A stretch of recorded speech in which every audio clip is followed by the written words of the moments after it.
Hey guys, it's MugenLord here, and I'm back again with another discussion video. And today I want to talk about Dragon Ball FighterZ. Yes, we're back again with some more Dragon Ball FighterZ information, and this form of information is very important. I guess you could say debatable.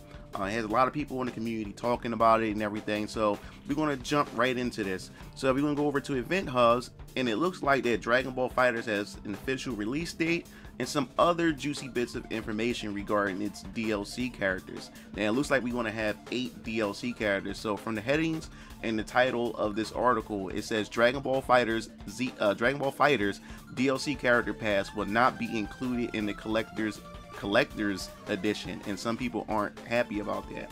So before we dive into the article, they officially announced that we'll be getting Dragon Ball FighterZ January 28th of 2018, and there will be 8 DLC characters. But the thing is, it comes in the form of a DLC pass, which we'll get into in the article.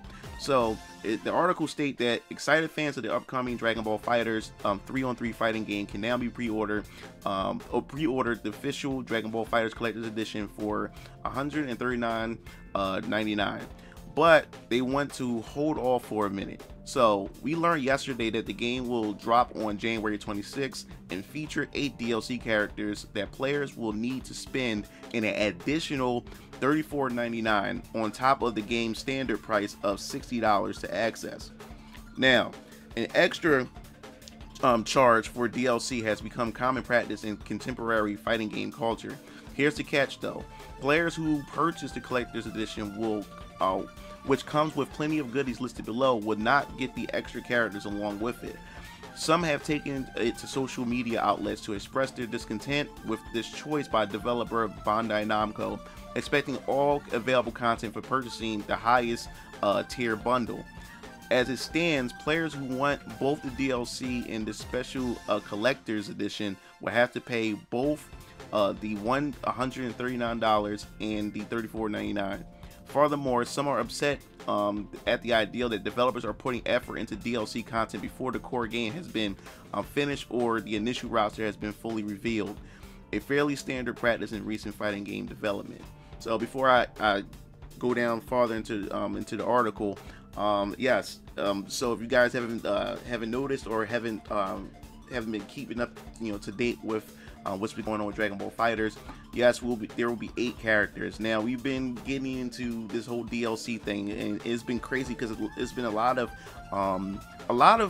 debate going on, a lot of sketchiness going on with these corporations as far as DLC and microtransactions, which I would get into because EA has been in the spotlight lately as far as his DLC and microtransactions and everything is concerned, but I'll get into that into another video.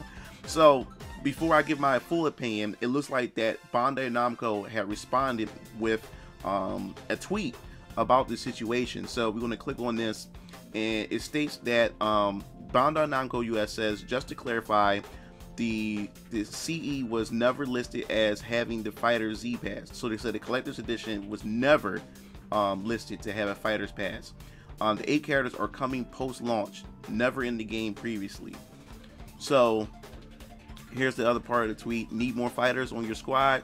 Pick up the FighterZ Pass for Dragon Ball FighterZ for the Xbox One, PS4, and PC. It adds 8 new characters plus more. So from what it's saying from Bandai Namco said, hey, we didn't even advertise that there was going to be a character pass in the collector's edition. We didn't advertise it. So they pretty much saying, don't be surprised that we're now talking about the character pass, the FighterZ Pass being separate from the I guess you could say the collector's edition. So moving on.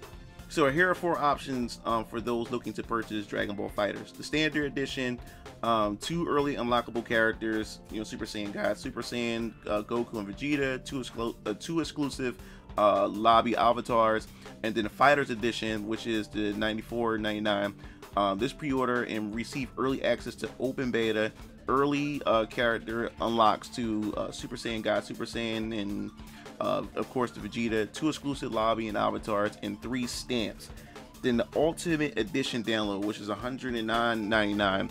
The game, the FighterZ Pass, the 8 new characters, anime music pack, 11 songs from the anime, commentator voice pack. Okay.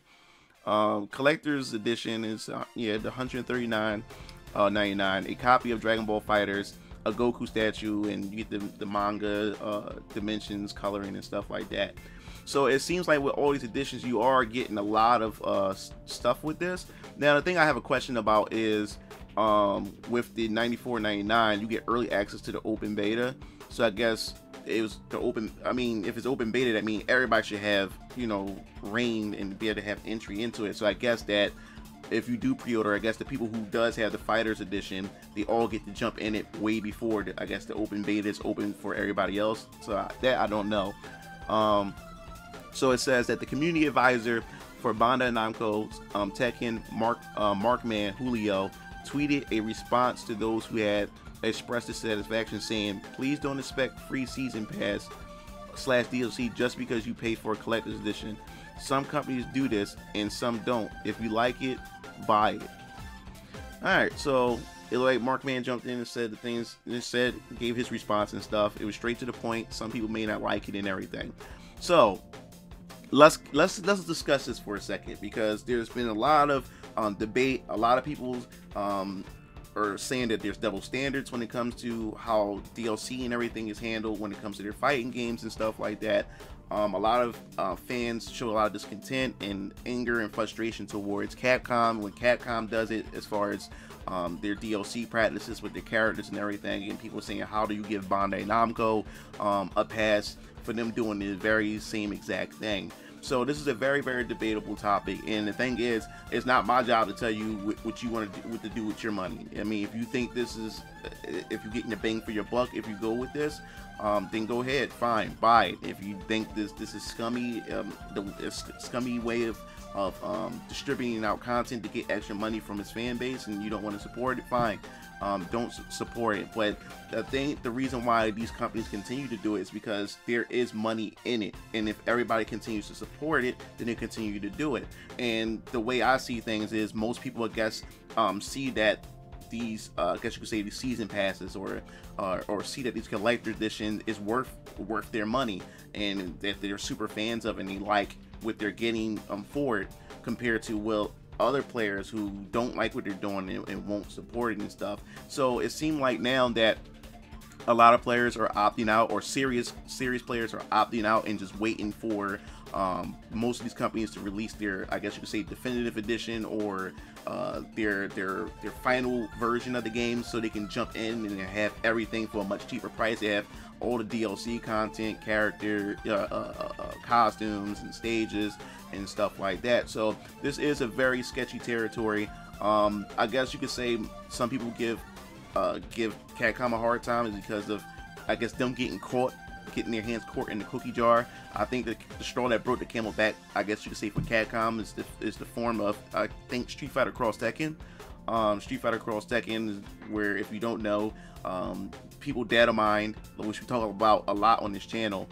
They data mined Street Fighter Cross Tekken with this DLC, and they found out that all 20 DLC characters were already on the disc, stories, everything. And then with the whole gem system, where you get to purchase different gems, and it was more like, I guess you say, pay to win, because the gems really did assist players and powered up particular players when you buy these particular gems and everything. And some of them gems were really stupid, but I did enjoy the game for what it was. But anyway, back to Dragon Ball FighterZ, and it seemed like that these companies that they found the same trend, and I'm not really surprised, because everybody's doing it. NetherRealm Games, NetherRealm Studios did it with Mortal Kombat, Injustice, and everything. So they have a season pass. I expect that, especially for an anime that is so mainstream and popular, in mainstream, I guess you could say, entertainment, as much as Dragon Ball is. So I know we treading on like very deep waters here with this, but to me, will I get the season pass? Well, I like I said, I like Dragon Ball Z. I like the shape of the game, where it's going and everything like that. We don't even have any announcements for the characters, what characters is going to be in it. Now, that's the question that I have for you guys. When is the perfect time to announce DLC? you know, it seemed like that a lot of people are upset that DLC is being announced before the game is announced. It's like before the game is released, and people are upset that, you know, they're announcing DLC before the rest of the characters are revealed and everything like that. So when is the perfect time they should announce DLC? Because like I said, even if they don't announce the DLC or whatever like that, they can still be in. They still could be working on DLC, you know.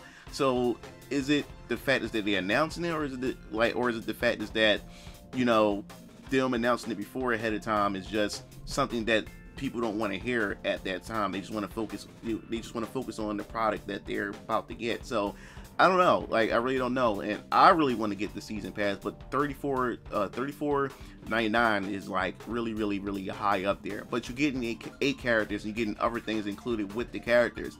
Now, if we're getting 8 characters, I can assume that we'll probably get like 2 characters a month, I believe, or every other month or something like that. However they want to release the characters for this game, and what characters will it be, don't know. But that's pretty much my opinion on it. I want to know how you guys feel about it, because it seems like the community is really upset about the collector's edition, even though that NamcoBandai specifically said that they never mentioned or advertised that there will be a season pass for the collector's edition. Because now, if you think about it, Marvel vs. Capcom Infinite did announce that they have a season pass for their game and everything, if you got the collector's edition and stuff like that. But in this case, they didn't do that for this. So tell me what's your thoughts. What do you think about this? Do you think that this is scummy, and that they should get all the heat that Capcom has received over the years with their DLC and everything? Or do you think that, you know, it's like the value for this is well worth it, and that, you know, the quality of the product is well worth it to purchase this game and get the FighterZ Pass, which is $34.99. So make sure you leave your comments and thoughts in the comment section below, and don't forget to favorite, like, share, subscribe to my YouTube channel, and don't forget to hit the bell at the bottom of this video on my YouTube channel to get notifications of when I upload videos. This is MugenLord, and you have a good day, and I'm signing off. Hey guys, I'm back again. The moment I finished recording the video concerning about the DLC characters and everything for Dragon Ball FighterZ, my brother DX Strike just contacted me just now and said that Bandai Namco Japan just uploaded a trailer of Nappa, one of my favorite characters in the Dragon Ball universe and everything. So we're gonna look at this trailer. I'll give you my thoughts and my opinions on it, and I'll say, hey, why not? The trailer's short, so I might as well just combine it with this video. So let's go look at this real quick. So we're gonna full screen this bad boy right here, and let's go check it out. That's my boy right there, Nappa. I knew he's gonna do it here. Look at that. Oh, Spider-Man says, here we go. Nice. Yeah, really short video. I'm definitely looking forward to it. So you know they're gonna have more details on the character later on and everything. Oh, that was awesome. Let's just take this back. So yeah, I'm really looking forward to this character. I advise you guys to go check out the trailer for yourself as well.